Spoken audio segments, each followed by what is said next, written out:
Hello, नमस्कार। आप सबका स्वागत है आपकी अपनी दक्षता टीचिंग अकेडमी में। तो आज का टॉपिक मैंने लिया है पीआरटी, जो भी आपके एग्जाम्स आने वाले हैं, तो उसको ध्यान में रखते हुए मैंने टॉपिक लिया है एलसीएम और एचसीएफ। यानी बहुत इंपॉर्टेंट, आपको पता होना चाहिए कि एलसीएम या लीस्ट कॉमन मल्टीपल या लघुत्तम या एचसीएफ हाईएस्ट कॉमन फैक्टर कैसे निकाले जाते हैं और इनसे रिलेटेड क्वेश्चंस किस तरह से एग्जाम में पूछे जाएंगे। ठीक है, तो इन दोनों टॉपिक को करने के लिए सबसे पहले हमें पता होना चाहिए कि फैक्टर्स क्या होते हैं एंड प्राइम फैक्टर्स क्या होते हैं। ठीक है, तो सबसे पहले मैं स्टार्ट करती हूं प्राइम फैक्टराइजेशन टॉपिक से। प्राइम फैक्टराइजेशन टॉपिक से मैं सबसे पहले स्टार्ट करती हूं। ठीक है, तो सबसे पहले आपको पता होना चाहिए कि इस प्राइम फैक्टराइजेशन में ये प्राइम शब्द क्या है। ठीक है, तो प्राइम यहां पे नंबर्स की बात हो रही है। प्राइम नंबर्स, अब कौन से नंबर्स होते हैं? प्राइम नंबर्स या अभाज्य संख्याएं भी इन्हें बोल सकते हैं। ठीक है, प्राइम नंबर्स वो नंबर्स होते हैं जो जिनके सिर्फ दो ही फैक्टर होते हैं। ठीक है, अभाज्य संख्या, तो प्राइम नंबर्स वो नंबर्स होते हैं जिनके सिर्फ दो ही फैक्टर होते हैं। ठीक है, जैसे वो खुद एक नंबर होगा या फिर एक वन नंबर उसका फैक्टर होता है। ठीक है, या हम सिंपल और सरल शब्दों में बोल सकते हैं कि प्राइम नंबर्स वो नंबर्स होते हैं जो सिर्फ अपनी ही टेबल में आते हैं और किसी के टेबल में नहीं आते। एग्जाम्पल देती हूं, हम स्टार्ट करते हैं 2 से। अगर हम देखेंगे 2, तो 2 1s are 2, यानी 2 सिर्फ अपनी ही टेबल में आता है, 2 1s are 2 और किसी की टेबल में नहीं आता। ठीक है, और इसके फैक्टर्स भी क्या हैं? 2 और 1, इसके दो ही फैक्टर हैं। ठीक है, वैसे हम नेक्स्ट नंबर ले लेते हैं 3। अब अगर हम देखेंगे 3 किसके टेबल में आता है? 3 1s are 3। 3 किसी और के टेबल में आता है? बिल्कुल नहीं आता। इसका मतलब इसके कितने फैक्टर हैं? 3 and 1, यानी दो ही फैक्टर हैं, एक वो खुद नंबर और एक 1। क्लियर? अब हम ले लेते हैं 4। ठीक है, तो 4 को हम कैसे ले सकते हैं? 4 1s are 4। ठीक है, और हम लिख सकते हैं 2 2s are 4। तो अगर आप यहां देखेंगे तो यहां पे 4 के कितने फैक्टर्स हैं? 1 है, 2 है और 4 है। यानी यहां पे अगर आप देखेंगे तो 4 नंबर के 3 फैक्टर्स हैं। ठीक है, तो मैंने क्या बोला कि प्राइम नंबर्स वो नंबर्स होते हैं जिनके सिर्फ दो ही फैक्टर होते हैं, खुद वो नंबर और 1। ठीक है, अब ये हमारा क्या है? 2 क्या है? हमारा प्राइम नंबर है क्योंकि इसके सिर्फ दो ही फैक्टर हैं। 3 भी हमारा प्राइम नंबर है क्योंकि इसके दो ही फैक्टर हैं। बट अगर आप 4 को देखेंगे तो 4 के यहाँ पे 3 फैक्टर हैं। अगर यहाँ पे 4 के भी सिर्फ दो ही फैक्टर होते, 1 और 4, तो ये प्राइम नंबर होता, अभाज्य संख्या होता। बट यहाँ पे 3 फैक्टर हैं तो 4 हमारा क्या है? प्राइम नंबर नहीं है, यानी ये एक अभाज्य संख्या नहीं है। क्लियर? और एक बोल सकते हैं जो किसी की भी टेबल में ना आए, ऐसा नंबर जो सिर्फ अपनी ही टेबल में आए। तो अगर आप देखेंगे दो नंबर, जो 2 नंबर है वो सिर्फ अपनी ही टेबल में आ रहे हैं, यानी 2 1s are 2। 3 को देखोगे तो 3 1s are 3। बट अगर 4 को देखोगे तो ये दो टेबल में आ रहा है, 4 की टेबल में आ रहा है, 2 की टेबल में आ रहा है। इसका मतलब ये एक से ज्यादा के नंबर में टेबल में आ रहा है, इसलिए 4 हमारा क्या है? अभाज्य संख्या नहीं है। समझ में आया? क्लियर? तो नंबर्स जिनके सिर्फ दो ही फैक्टर होते हैं या सिर्फ जो अपनी ही टेबल में आते हैं उनको हम बोलते हैं प्राइम नंबर्स। आई होप आपका ये प्राइम नंबर वाला कॉन्सेप्ट क्लियर हो गया होगा क्योंकि बहुत ज्यादा इंपॉर्टेंट है। ठीक है, अब हम देखते हैं कि फैक्टराइजेशन क्या होता है। तो अगर आप देखेंगे इस पूरे शब्द को 2 हिस्सों में बांट दिया है। पहला हिस्सा क्या है? प्राइम नंबर का, जो मैंने आपको अभी समझा दिया है। ठीक है, तो अगर हम देखेंगे 1 से 10 तक तो हमारे कितने प्राइम नंबर हैं? अगर आपको पता है तो प्लीज मुझे कमेंट सेक्शन में कमेंट करके बताइए। 2। अब आप पूछेंगे कि मैं बार बार एक नंबर नहीं लिख रही हूं, तो मैं आपको बता दूं कि 1 एक ऐसा नंबर है जो ना ही प्राइम नंबर है, ठीक है, वो ना ही प्राइम नंबर है और ना ही कॉम्पोजिट नंबर है। ठीक है, ना ही कॉम्पोजिट नंबर है। तो 1 एक ऐसा नंबर, अगर आपसे एग्जाम में पूछा जाए कि ऐसा कोई नंबर जो ना ही प्राइम नंबर है ना ही कॉम्पोजिट नंबर है, और आपको ऑप्शन दिए हो, option A 0, option B 1, option C 2, option C -1, तो अगर आपको इस तरह के ऑप्शन दिए हो तो आप इजीली बता सकते हैं कि एक नंबर 1 एक ऐसा नंबर है जो ना ही प्राइम नंबर है ना ही कॉम्पोजिट नंबर है। क्लियर? तो इसका जो राइट आंसर होगा वो क्या होगा? Option number B.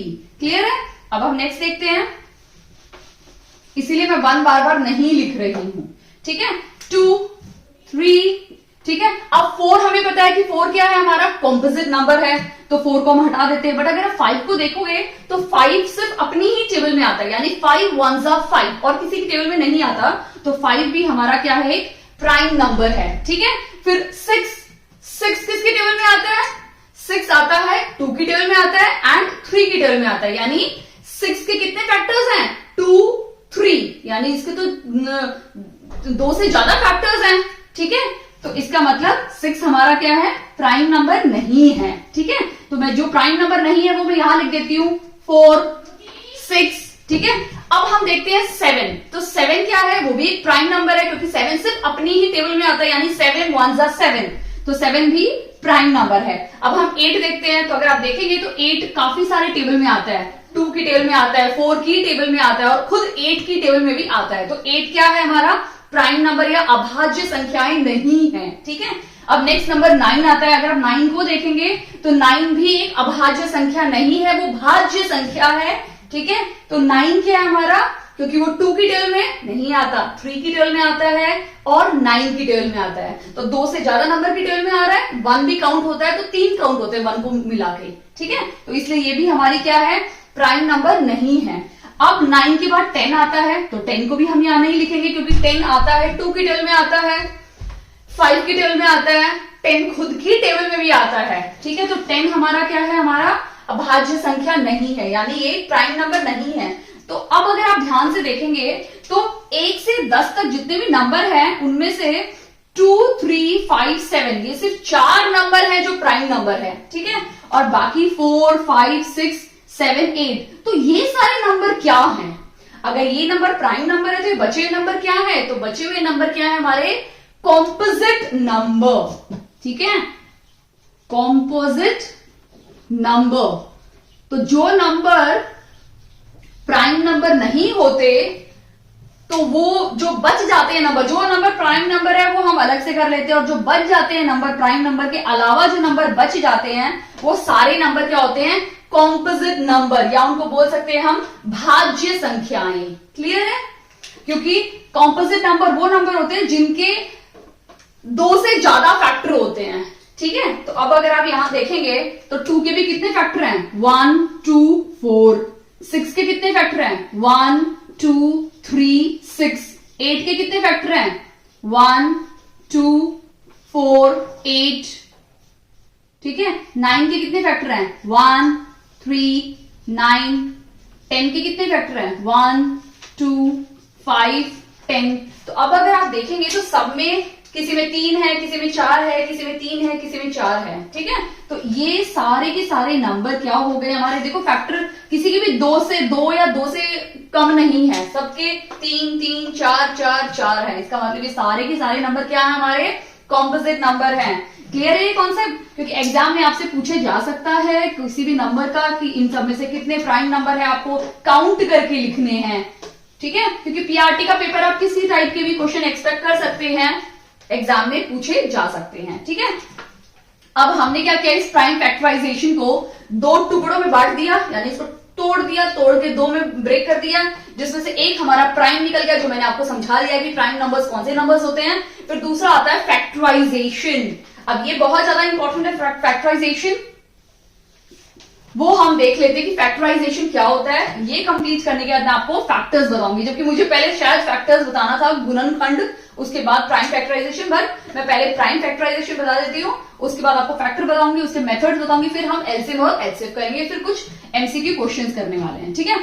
I hope आपको ये प्राइम नंबर वाला कॉन्सेप्ट क्लियर हो गया होगा। अब हम देखते हैं कि फैक्टराइजेशन क्या चीज है, ठीक है। तो फैक्टराइजेशन में सबसे पहले हम एक नंबर लेते हैं, सपोज हम ले लेते हैं 12, मैंने नंबर 12 लिया, अब मुझे 12 का फैक्टराइजेशन निकालना है।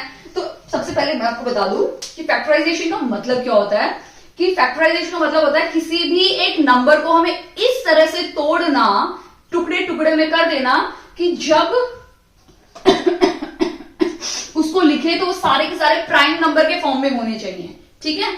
बहुत सिंपल और क्रिस्प करके मैंने ये डेफिनेशन बताई है कि किसी भी नंबर को जब हम छोटे छोटे भागों में, टुकड़ों में बांट देते हैं या काट देते हैं, टुकड़ों में कर देते हैं, तो वो जो उसके टुकड़े हैं वो प्राइम नंबर के फॉर्म में होने चाहिए। ठीक है, अब आपको समझाऊंगी तब ज्यादा अच्छी समझ में आएगा।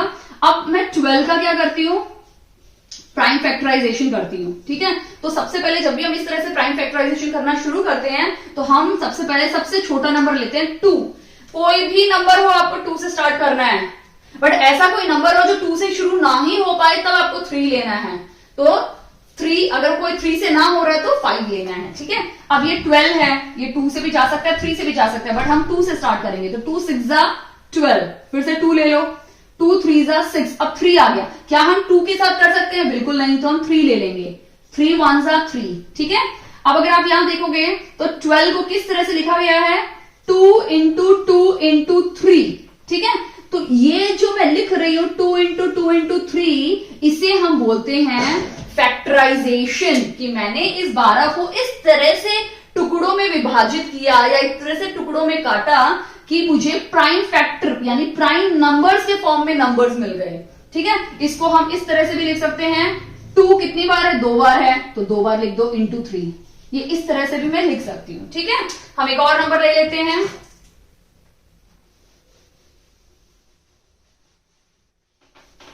एक और नंबर ले लेते हैं। अब मैं लेती हूं 15। ठीक है, 15 नंबर मैंने ले लिया, मैं 15 लिख रही हूं यहां पे। तो 15 को क्या मैं 2 से शुरू कर सकती हूँ? बिल्कुल नहीं, तो मैं किससे शुरू करूंगी? 3 से शुरू करूंगी। तो 3 5 15 हो गया। अब 5 को मैं 2 से कर सकती हूँ? बिल्कुल नहीं। 3 से कर सकती हूँ? बिल्कुल नहीं, तो मैं 5 से लूंगी। 5 1 5। तो अगर आप देखेंगे तो 15 का गुणनखंड या 15 का फैक्टराइजेशन क्या हुआ है? 3 इंटू 5। ये इसी तरह से रहेगा। ठीक है, तो इसको हम बोलते हैं फैक्टराइजेशन। ठीक है, एक थोड़ा सा बड़ा नंबर लेके देखते हैं तो आपको और अच्छे से समझ में आ जाएगा। तो ये छोटे नंबर थे, मैं लेती हूं 60 ले लेती हूं। तो 60 को स्टार्ट करते हैं। ठीक है, तो 62 से स्टार्ट करूंगी, 2 3 6 और 0, फिर 2 15 30, फिर 15 है तो मैं 2 से नहीं कर सकती हूं, तो मैं किससे करूंगी? 3 से। तो 3 5 15 एंड 5 1 5। तो इसको आप किस तरह से लिखेंगे 60 को? 2 इंटू 2 इंटू 3 इंटू 5। अब 2 2 बार रिपीट हुआ है। ठीक है, तो क्या मैं इसको इस तरह से लिख सकती हूं? 2 पावर 2 इंटू 3 इंटू 5। क्लियर है? तो ये है फैक्टराइजेशन। क्योंकि मैंने बहुत छोटे छोटे नंबर लिए हैं और इनको अगर मैंने जब स्प्लिट किया तो ये किसके फॉर्म में निकल गए? सारे प्राइम के नंबर के फॉर्म में निकल गए। तो इसको हम बोलते हैं प्राइम फैक्टराइजेशन। ठीक है, क्लियर है? हम एक नंबर थोड़ा सा डिफिकल्ट लेके देखते हैं। मैं ले लेती हूं 75 ले लेती हूं। ठीक है, 75 को ऑब्वियसली बात है, ना तो 2 से कर सकती हूँ ना 3 से कर सकती हूँ, तो मुझे 5 से ही करना पड़ेगा। तो 5 1 5। ठीक है, 2 आ गया, 5 5 25। ठीक है, 5 से करो, 5 3 15 एंड 3 1 3। क्लियर है? अब इसको किस तरह से लिखेंगे 75 को?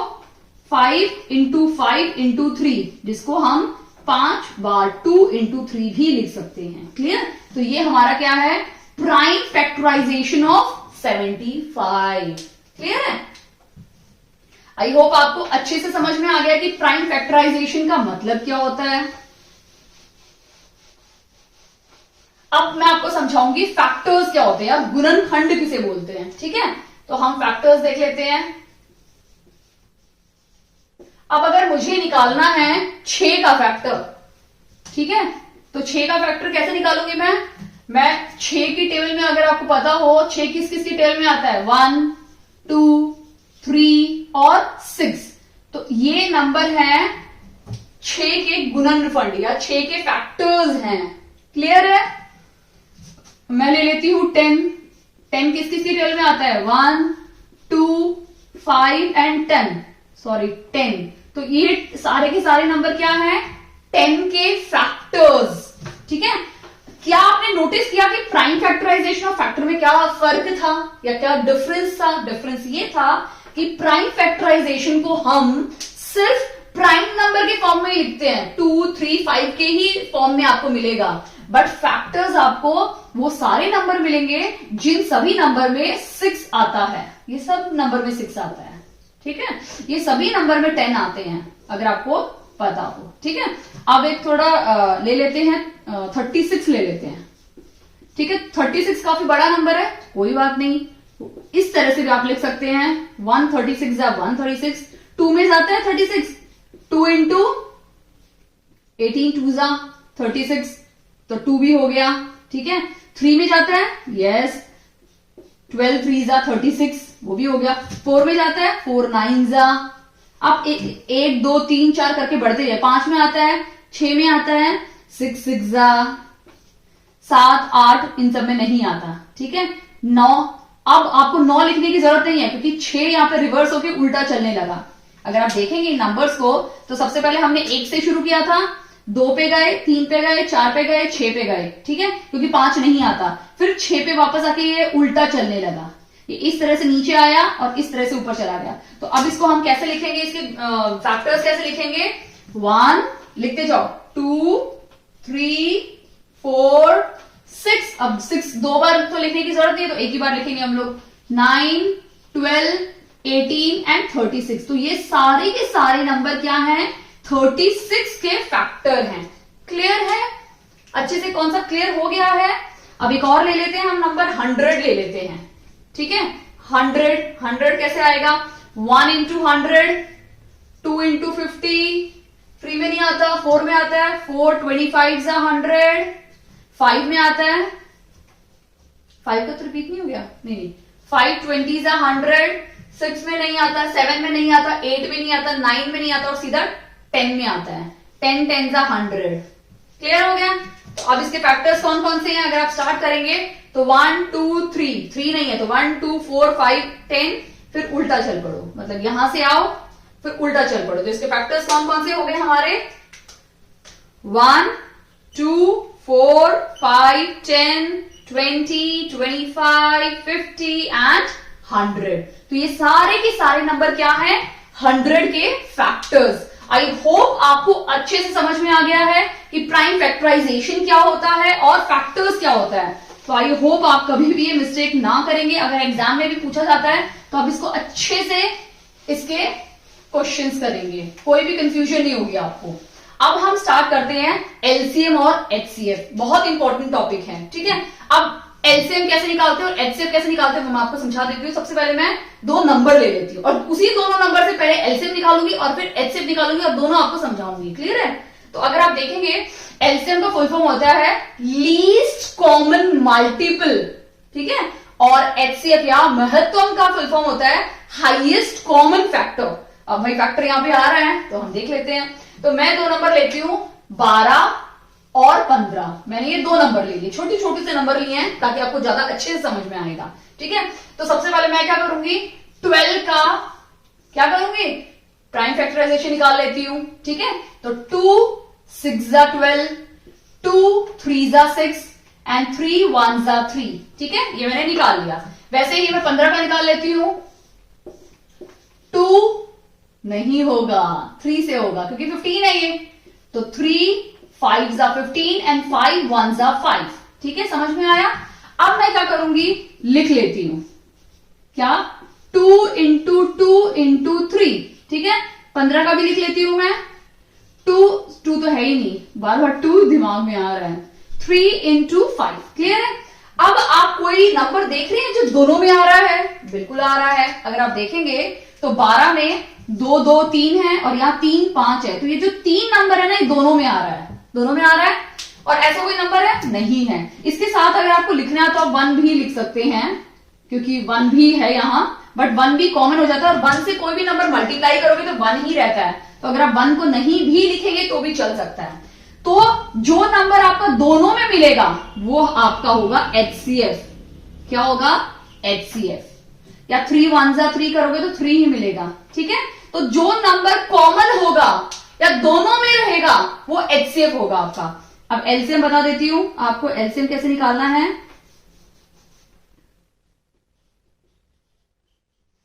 Least common multiple. तो एलसीएम में आपको क्या करना है? ये जो नंबर कॉमन है वो तो लिखने ही लिखने हैं। 3 इंटू 1 लिख दिया।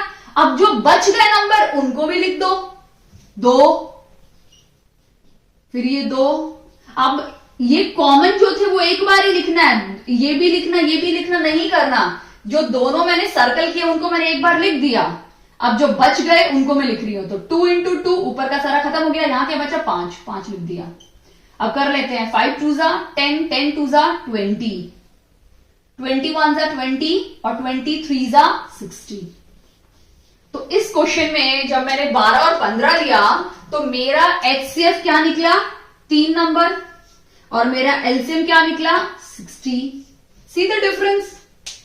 एक चीज और बता दूं, आपका हमेशा LCM बड़ा नंबर निकलेगा और HCF छोटा नंबर निकलेगा। क्लियर है, समझ में आया? एक और नंबर ले लेते हैं तो आपको और अच्छे से क्लियर हो जाएगा। फिर एक मैं फॉर्मूला बताऊंगी LCM और HCF के बीच का फॉर्मूला, उससे भी क्वेश्चन आपके पूछे जा सकते हैं। ठीक है, या नहीं भी पूछे गए तो आपको एटलीस्ट पता होना चाहिए, क्योंकि डिफिकल्टी लेवल थोड़ा हाई है और वो अगर आप बात करो उसका तो वो मात्र आपके 7th स्टैंडर्ड से शुरू हो जाता है फॉर्मूला। आई थिंक 6th में ही पता चल जाता है आपको उस फॉर्मूले के बारे में। ठीक है, तो हम देख लेते हैं। एक और दूसरा नंबर लेके थोड़ा बड़ा नंबर ले लेते हैं इस बार।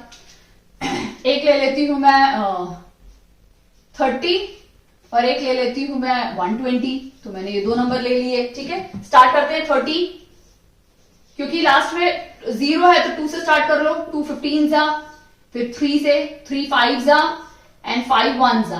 क्लियर हो गया 30 का। वैसे 120 का करते हैं हम लोग। क्या कर रहे हैं हम लोग? ये हम कर रहे हैं प्राइम फैक्टराइजेशन 2। ठीक है, फिर से 2।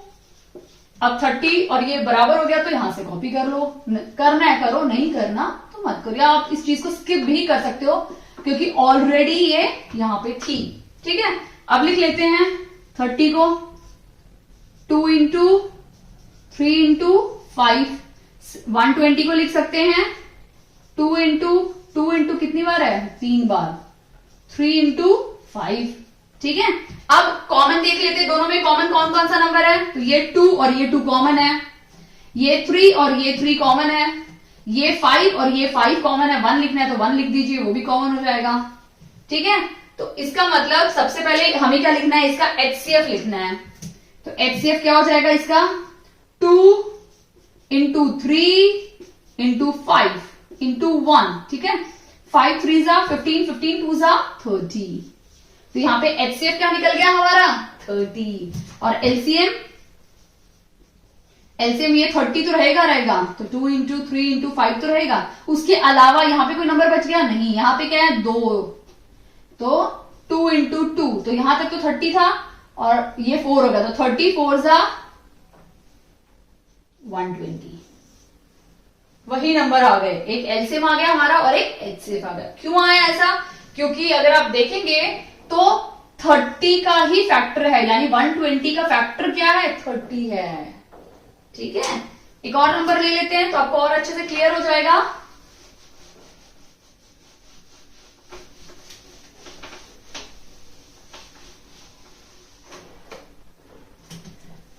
इस बार मैं लेती हूं 19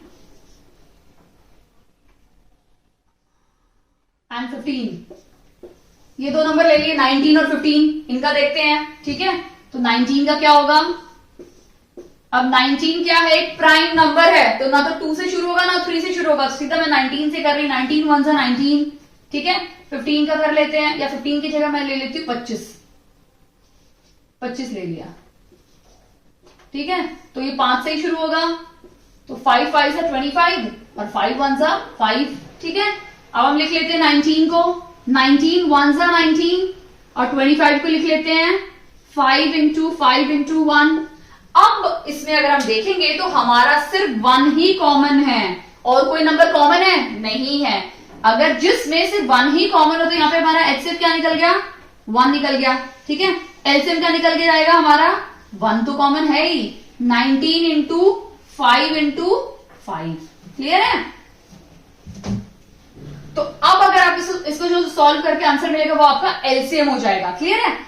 इस टाइप का क्वेश्चन जब आपके अभी तक हमने किए थे जिसमें आपके कॉमन या HCF ना कुछ नंबर मिल रहे थे, एक नंबर नहीं मिला, बट जब एक ऐसा केस हो जिसमें आपका एचसीएफ सिर्फ एक ही नंबर मिले, यानी ये ना तो इस पर डिपेंड करता है, ना इसका फैक्टर है, ना इसका एक दूसरे का फैक्टर है ही नहीं, ऐसे केस में हम क्या बोलते हैं, ये दोनों नंबर फिर क्या हो जाएंगे, हमारे को प्राइम नंबर। ये दोनों नंबर क्या हो जाएंगे, को प्राइम नंबर। क्लियर है?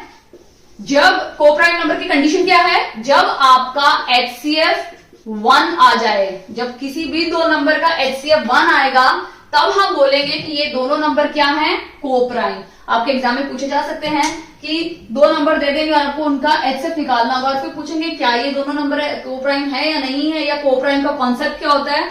तो को प्राइम वो नंबर्स होते हैं जो एक दूसरे पे बिल्कुल भी फैक्टर नहीं होते, यानी 19 का ये फैक्टर नहीं है, 25 का फैक्टर नहीं, एक दूसरे के फैक्टर है ही नहीं। तो ऑब्वियस सी बात, जब फैक्टर नहीं होंगे तो उनका एचसीएफ क्या आएगा, 1 के अलावा कोई नंबर आएगा भी नहीं। ऐसे केस वाले नंबर, इन दोनों नंबर को हम क्या बोलेंगे, को प्राइम नंबर, जिनका एचसीएफ 1 यानी सिर्फ एक नंबर होता है, 1। ठीक है, क्लियर है? अब मैं आपको रिलेशन बता देती हूँ, एचसीएफ और एलसीएम के बीच का रिलेशन क्या है, और कुछ एमसीक्यू क्वेश्चंस करते हैं तो आपको थोड़ा अच्छे से समझ में आ जाएगा। अब एक चीज बहुत इंपॉर्टेंट है, एलसीएम और एचसीएफ के बीच का रिलेशन। ठीक है, हमें कई बार क्या होता है, दो नंबर दिए होते हैं, अब वो नंबर में ना लेके मैं उनको ना एक्स और वाई ले लेती हूँ। ठीक है, सपोज एक नंबर है एक्स और एक नंबर है वाई, इन दोनों का एलसीएम है मेरा, उसको मैंने एलसीएम लिख दिया, और इन दोनों से जो भी एचसीएफ मिलेगा उसको मैंने क्या लिख दिया, एचसीएफ लिख दिया। तो अब इन चारों के बीच का हमें रिलेशन पता होना चाहिए कि इन चारों के बीच का रिलेशन है क्या। तो क्या होगा, वो जो दोनों नंबर को जो मल्टीप्लाई करेंगे और आपका जो एलसीएम है और एचसीएफ जो भी आएगा उसको मल्टीप्लाई करेंगे, वो दोनों हमेशा क्या होते हैं, इक्वल होते हैं।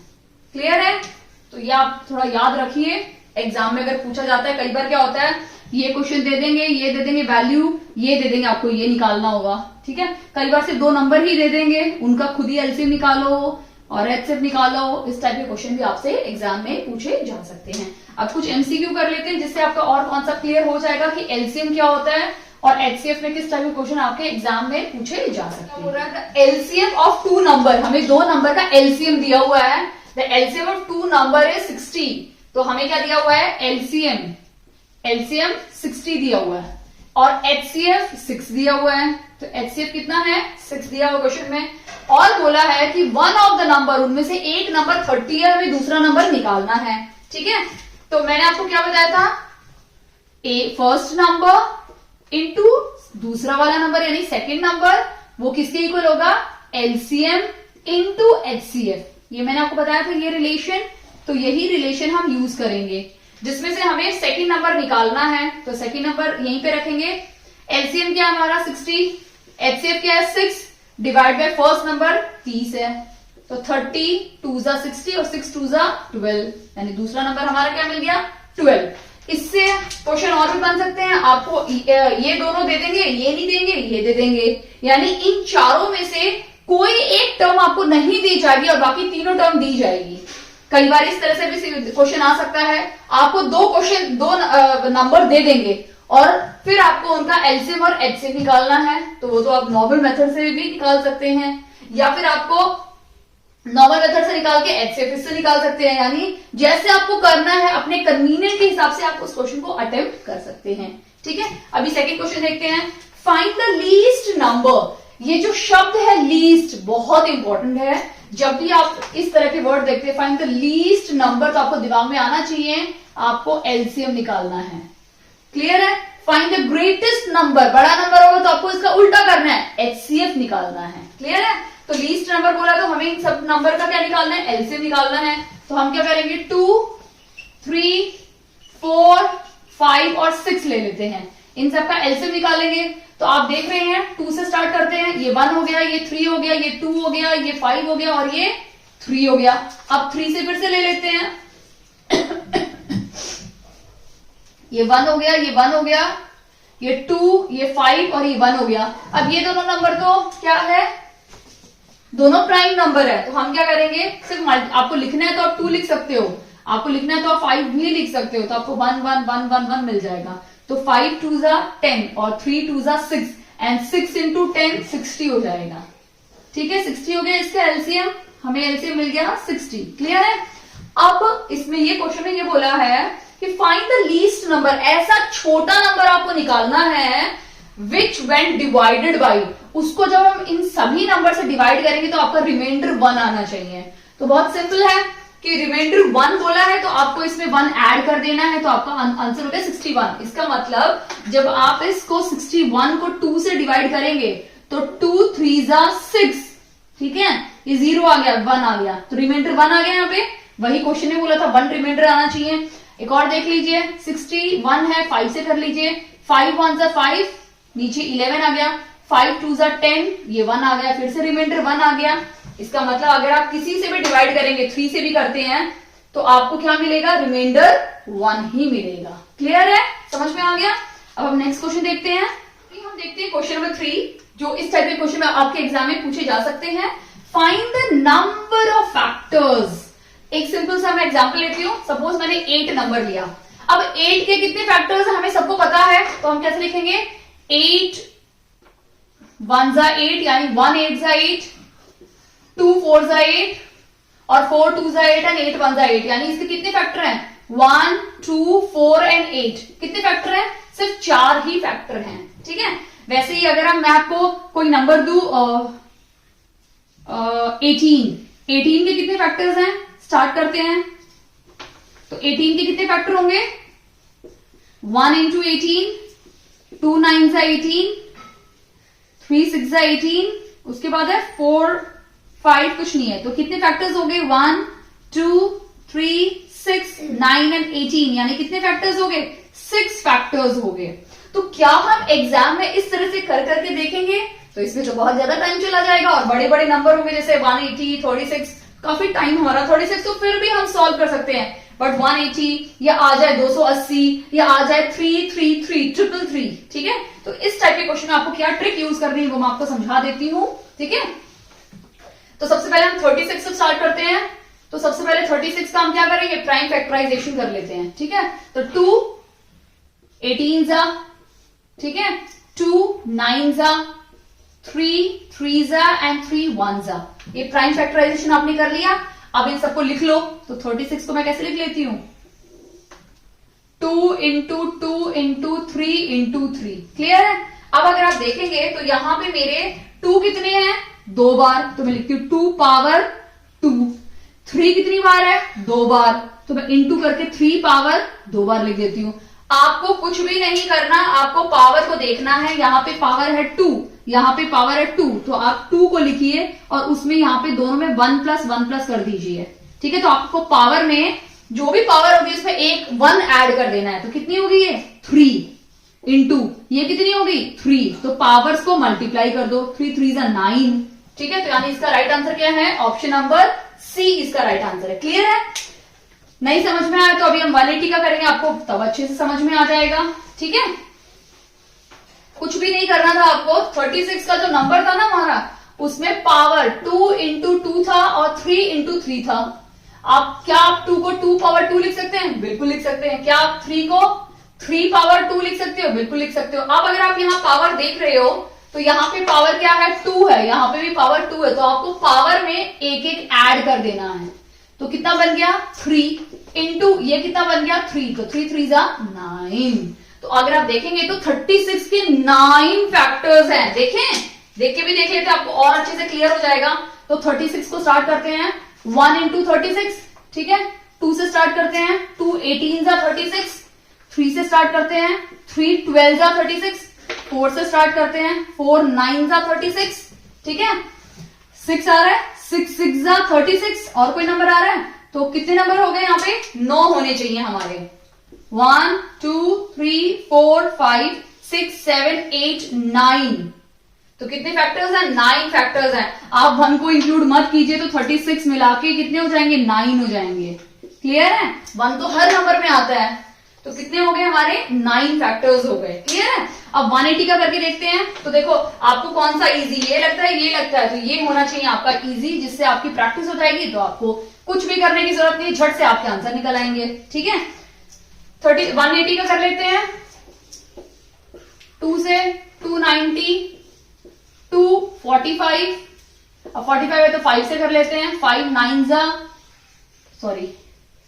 9 का 3 से कर लेती हूं और 3 1 3, यानी 180 को हम कैसे लिख सकते हैं, 2 इंटू 2 इंटू 5 इंटू 3 इंटू 3, ठीक है। यहां पे 2 कितनी बार है हमारे, 2 बार है, ठीक है, 2 बार 2 है, 2 बार 3 है, तो 2 पावर 2 इंटू 5 का पावर 1 ही रहेगा और 3 पावर 2। मैंने क्या बोला था आपको, पावर्स में एक एक ऐड कर देना है, ठीक है। तो यहां पावर्स में ऐड कर देते हैं, +1, इस पावर में भी +1 और इस पावर में भी +1, तो 2 + 1 क्या हो जाएगा, 3 इंटू 1 + 1 2 इंटू 2 + 1 3, 3 2 6 और 6 3 18। तो इसके कितने फैक्टर हैं, 18 फैक्टर है, यानी हमारा ऑप्शन नंबर डी इसमें राइट आंसर है। क्लियर है। अगर आपको कोई भी डाउट हो तो प्लीज मुझे कमेंट सेक्शन में कमेंट करके बताइए, मैं ट्राई करूंगी कि आपके डाउट को क्लियर करूं। अगर आपको वीडियो अच्छी लगी हो तो प्लीज इस वीडियो को लाइक कीजिए, फ्रेंड्स के साथ जो केवीएस की तैयारी कर रहे हैं, पीआरटी मैथमेटिक्स की, उनके साथ शेयर कीजिए। जिनको डिफिकल्टी होती है मैथ्स में, या आर्ट्स बैकग्राउंड से है या कॉमर्स बैकग्राउंड से, या काफी साल से लाइक टच में नहीं है, स्पेशली हाउसवाइफ्स होती हैं जो अपना ऑक्यूपेशन या जॉब छोड़ देती हैं बच्चों के लिए, उनके लिए भी डिफिकल्ट होता है वापस उस पे आना, कमांड बनाना, स्पेशली मैथ्स में। और मैथ्स जो फियर होता है वो बिल्कुल निकाल देना चाहिए, क्योंकि मैथ्स बहुत इजी सब्जेक्ट है अगर आप उसको डेली थोड़ी प्रैक्टिस करें या अंडरस्टैंडिंग के साथ करें। क्लियर। तो प्लीज ऐसे लोगों के साथ वीडियो जरूर शेयर कीजिए, और अगर आप मेरे चैनल पे नए हैं तो प्लीज चैनल को सब्सक्राइब जरूर कीजिए। Okay, thank you so much.